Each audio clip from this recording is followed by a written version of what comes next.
پیغام بھیجا، یا رسول اللہ میرا خامد مر رہا ہے، کلمہ نہیں پڑھ رہا۔ صحابی ہو کے کلمہ نہیں پڑھ رہا، کمال صحابی۔ اب بھاگ کے گئے، ہم نے کہا بیٹا کلمہ پڑھ، پڑھوانے والے نبی، پڑھنے والا صحابی۔ کہا جی پڑھا نہیں جاتا، بول رہا ہے کلمہ نہیں پڑھا جا رہا۔ ہم نے کہا کیا ہو؟ کہا جی بس پڑھا نہیں جاتا۔ آپ نے فرمایا اس کے والدین میں کون زندہ ہے؟ کہا جی ماں زندہ ہے۔ تو آپ نے کہا اس کی ماں کو بلاؤ، وہ ماں آ گئی۔ آپ نے فرمایا علقمہ کی ماں تو بیٹے سے ناراض تو نہیں؟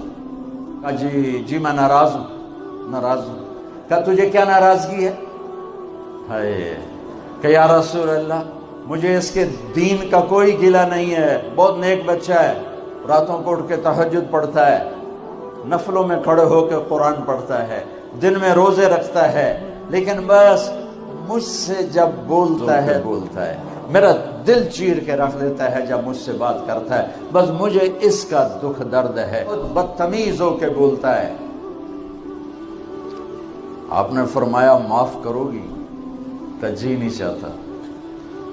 آپ نے فرمایا میں آگ لگاؤں تو سفارش کرو گی؟ کہا جی آگ میں تو نہیں دیکھ سکتی، سفارش کروں گی۔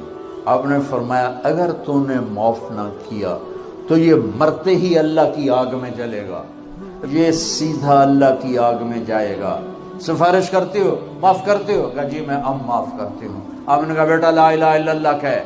اس نے کہا لا الہ الا اللہ اور جان نکل گئی۔